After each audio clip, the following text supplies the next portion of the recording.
Good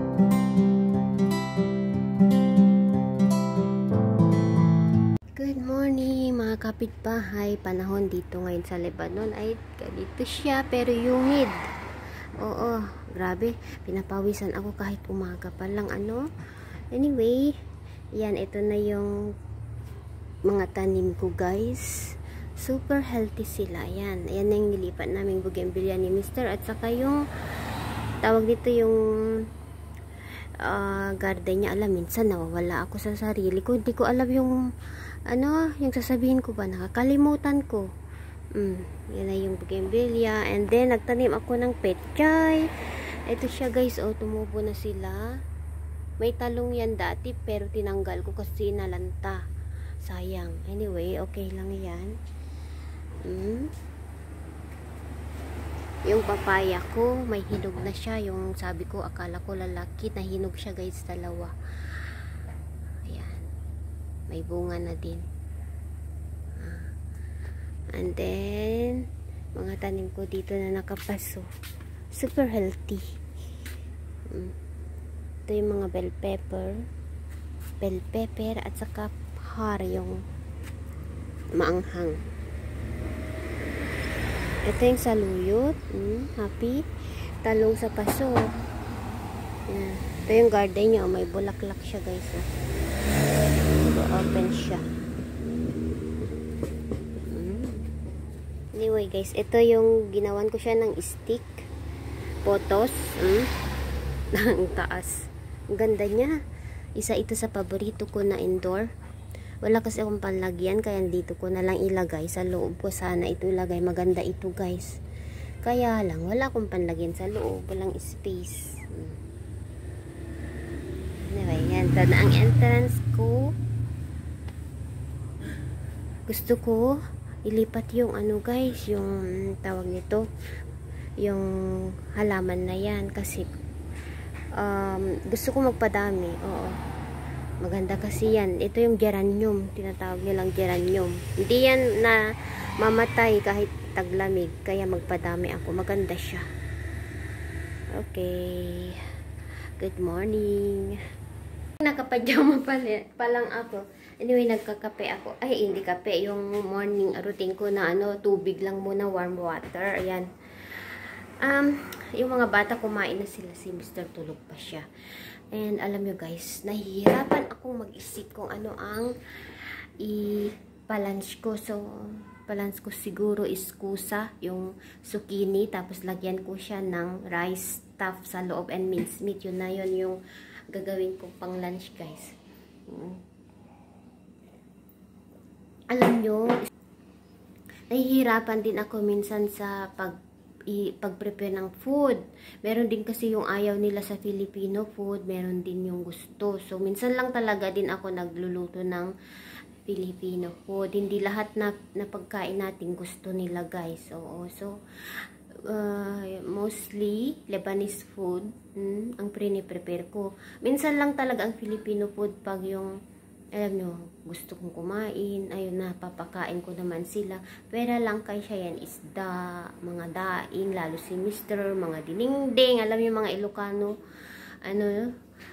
minsan ayaw nila, oo. So, hindi, mahirap din naman kung ipilit, guys. Ako lang minsan yung kumakain. Ayan. Alam nyo, masaya ako. Masaya ako kasi malapit nang dumating ang aming bisita habang, ayan, ilang araw na lang talaga andito na yung mga bisita ko. Alam nyo, excited yung pakiramdam ko. Excited na hindi ko maintindihan. Kasi first meeting ko sila hindi ko sila kilala. So, may halong parang excitement at saka hindi ko ang maintindihan kasi nga guys, hindi ko nga sila kilala. And then, alam nyo, first time ko talaga sila makita. Oo. At saka, alam nyo,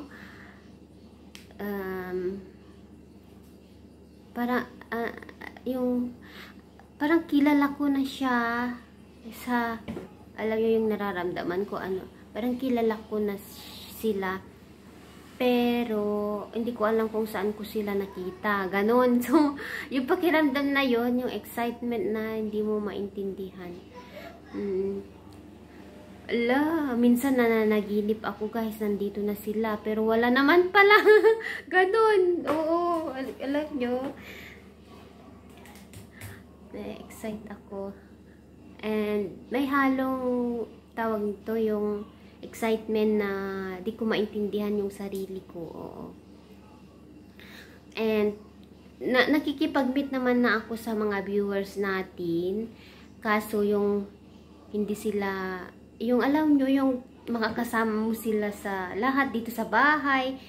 And ng ilang days. So, nakakatuwa, ano? So, impossible talaga na mangyari. Oo. Pag hindi ko nga din akalain guys na seryoso sila. So, hindi pa, anyway, may reason din sila na pupunta dito kasi kaya gusto nila pumunta dito guys. May reason.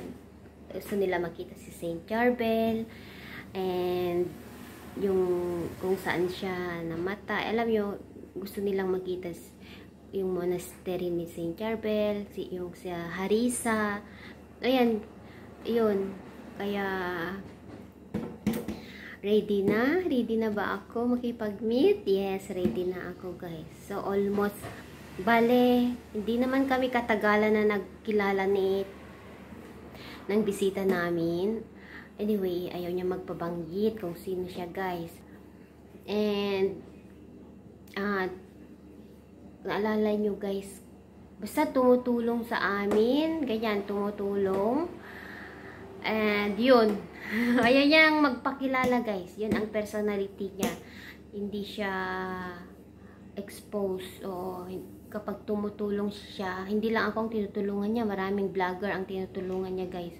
Pero ako yung lucky na napili niya na puntahan. Yun yung short guys. So napaka-bless ko kasi ayaw niyang banggitin na swerte. Hindi daw magandang banggitin ang swerte. Mas maganda daw ang sabihin na bless. Oo. Yun ang short term. Yun, natuto din ako sa kanya guys sa buhay. Marami akong natutunan, ganyan. So, ewan ko, siguro talaga tinadhana kaming magkita. Oo. Yun yung ano guys, term. Talagang sabi niya, lahat daw ng pinapanood niya na vlogger, ako daw yung napili niya na puntahan. So, nakakataba ng puso. Ano guys? So, big thanks din ako. At syempre kay Lord kasi pinagtagpo kami. May dahilan siguro guys. Kaya kami pinagtagpo. Meaningful. Kaya, ayun. Abang na abang kami. Mga bata excited. Nagtatanong sila. Hindi rin nila kilala guys. Alam niyo, pero nag-uusap kami. Ganyan. And yun. Ilang oras na lang talaga guys. Nabibilang andito na sila talaga. Excited ako. Sige, mamaya ulit. Mag-prepare lang ako ng breakfast ko. And then, mag-isip ako kung ano ang lulutuin ko ngayong pang lunch. So, kita-kits guys. Maya ulit. Hi mga kapitbahay, kumusta? Ako ay nagluluto ng kusa, yung zucchini, Lebanese style. Ilagyan ko ng meat sa loob. Alam nyo na ito, na-vlog ko na ito guys. Ayan. And then, ito yung nilagay ko sa loob, rice with the tawag nito, ground beef, minced meat, yan, with onion, spices, yan. Anyway, yung loob ng zucchini guys, gagawin ko siyang ukoy. Ito yung ipamerienda ko sa mga bata mamayang hapon. So, ayan, ito yung loob niya guys. Yung zucchini, sa loob nito tinanggal ko. Nilagyan ko ng bell pepper. Ito yung red bell pepper na galing sa garden ko. And grated carrots. And lagyan ko ng bawang at sibuyas. So, ang ilagay ko is yung tuna in can. Ayan, tapos lagyan ko ng salt, black pepper, alam mo yung mga ingredients guys. So, and then lagyan ko ng cornstarch para ano siya, maging crispy at saka harina. Ayan. So, ito ang ginagawa ko. Hello guys, nagluluto si Mami Laura. Nagpre-prepare pala ako ng merienda mamayang hapon. Ito yung, habang nagluluto ako ng pang-lunch namin, yung kusa. Ay! Ano ba yan? Hulog.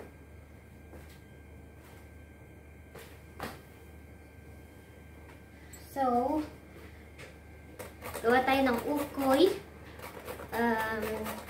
Zucchini. Yung sa loob ng Lebanese zucchini guys, yung pusa, tinatawag nilang pusa. Lagyan ko din siya ng tuna. Alam nyo, kasi para may merienda sila mamayang hapon. Merienda ko na din eh. Diba? Oh my God, ang init guys.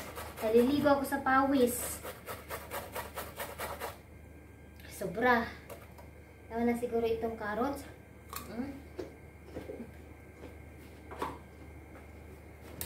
Ito na siya. Lagyan natin ito. Yan, ito na. I-mix ko na yung gulay ko guys. Lagyan na natin itong onion.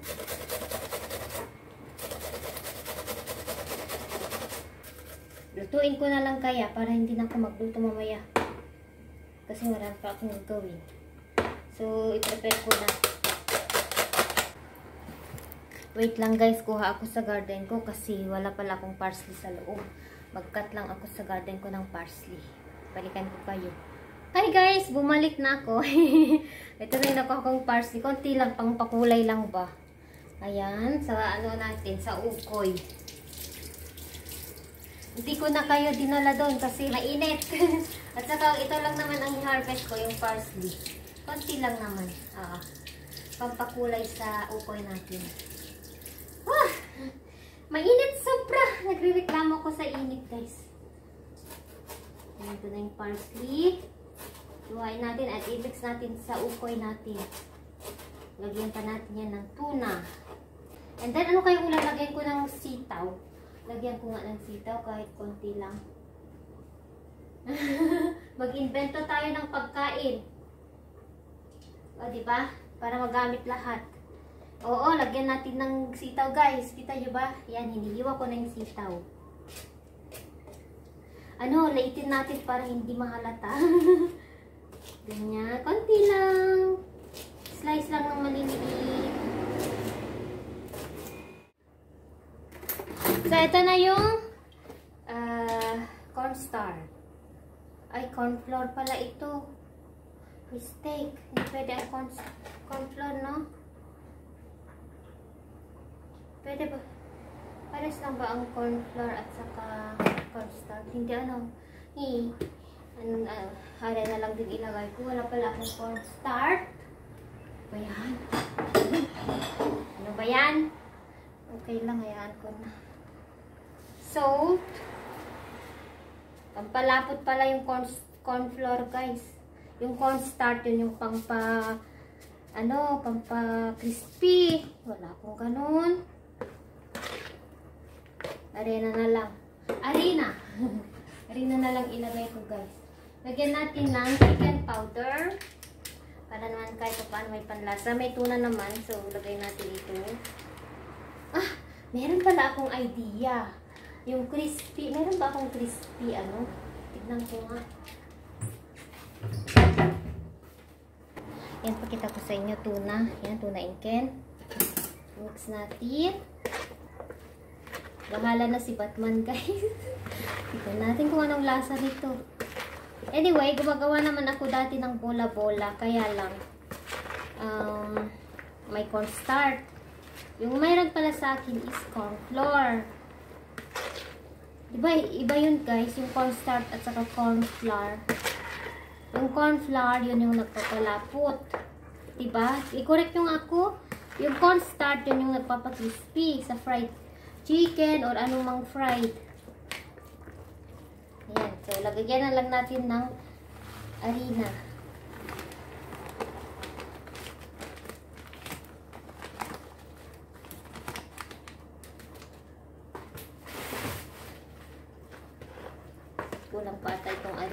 natin. Dagdagan ko pa.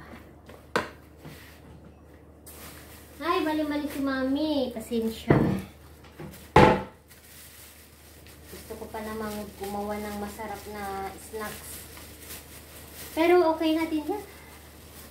Masarap din naman yan guys. Ang importante, nagustuhan ng mga bata yun na yun. Kaya lang, masarap kasi ang, alam nyo, ukoy pag may cornstarch. Nagpapakrispy siya.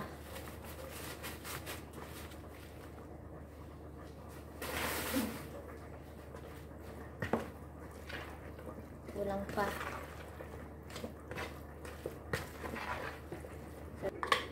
Black pepper at sweet pepper. Lagyan natin ng sweet pepper. Yan. Ito yung ahar halo ang tawag nila guys. Ito sweet pepper.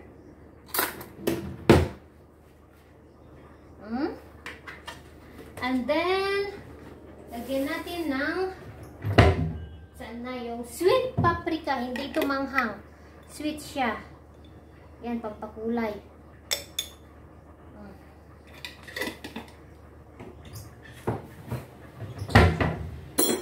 Tapos, gamit tayo ng gloves para ma-mix natin mabuti.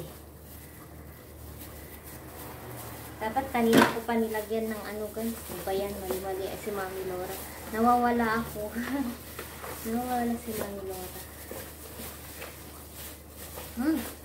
Pero alam nyo, mabango siya. Dahil may garlic. At yung tuna, hindi na malasahan ng mga bata kasi si Sian ayaw niya ng fish guys. Pero si Kian, gusto niya yan. At ipatikin natin sa kanila. Kaya nung nandito si George, hindi nakisalo sa amin kasi ayaw niya yung amoy. Iba yung kinain niya. Naduduwal siya guys. Ewan ko sa batang iyan. Pero nung bata naman siya, napapakain ko siya ng tilapia. Ewan ko, nung lumaki na mga around 5 years old, naduduwal na siya pag naamoy niya yung isda. Kumakain pa yan noon ng bagoong. Pero ngayon, at dahil alam na niya ang bagoong is from fish, naku, iniiwasan na niya guys. Ewan ko. Dati yan, kahit bagoong lang ipaulam ko. Itong gusto. Ayan, okay na ito. Ayan. Ito na yung butter natin. Ayan, dito na sila mister. So, magluluto na tayo guys. Ito guys. Ayan. Ito na yung ukoy natin. Ukoy. Ay, ano yun? Lakas. Ukoy na walang cornstarch. Diba ang sikreto ng ukoy is may cornstarch. Parang may na sagasahan. Lakas ng beef. Ayan, sausawan ko either ketchup or suka na may sili. Sarap nito. Okay, prepare ko na yung doon kami sa labas kakain guys. Dito kami kakain guys. Put haydare mo. Kalas, put haydare. No, it's enough. Kalas kiyan. Yala. Yan, kain kami dito. Pagkaan lang ay nakakawalang gana ang kumain kasi ang init guys. Alam nyo, parang busog pa ako. Ayaw kong kumain. Kaya lang, kailangan ko silang pakainin kasi bata sila eh. Ako, wala akong gana guys. Ewan ko ba. Dahil sa panahon bang init, nakakawala ng gana. Eh, sabihin ko mamaya na lang ako kakain pero baka magalit si Mr. 2:30 na. May gagawin pa ako. Mamaya na lang kaya ako kakain. Sabihin ko kay Mr. lang hindi ako nagutom pero baka magalit siya. Magtampo na naman. Kain tayo. Why is there no meat inside this one? So, ito na yung ukoy natin. Kita nyo ba? Yan, sausawan suka.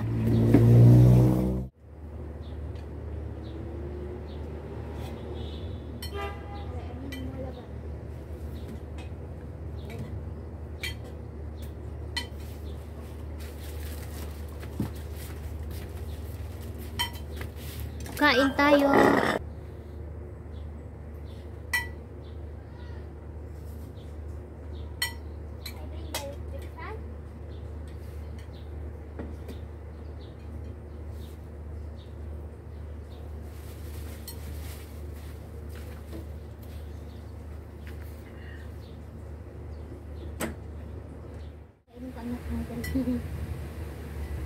Yan. Ukoy, ito lang lunch ko. Ayaw kong kumain. Hindi pa ako gutom. Sarap. Alam na? I ate this before, a little bit. Sarap.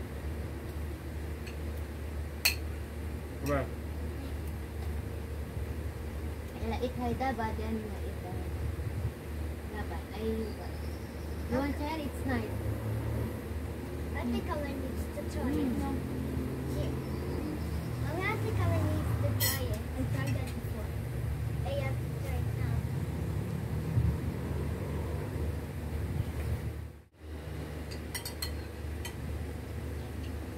Alam niya masarap siya.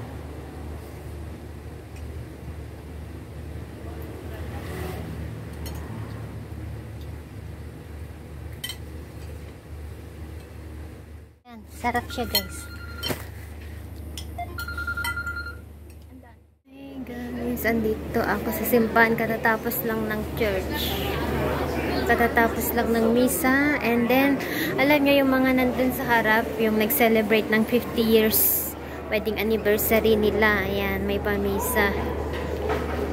Tapos may tambol, yung alam nyo, music. Tignan nyo guys, nagpa-parade sila dahil anniversary, 50 years, yung mga couples. Ayan. Ayan yung priest. Wow. 50 years. Yan yung mga nakahawak ng flowers at saka picture ni Mama Mary.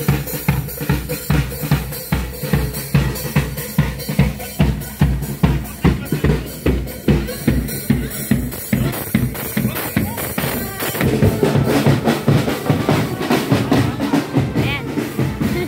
Sinunto ako ni Mr. Ayan, pauwi na kami.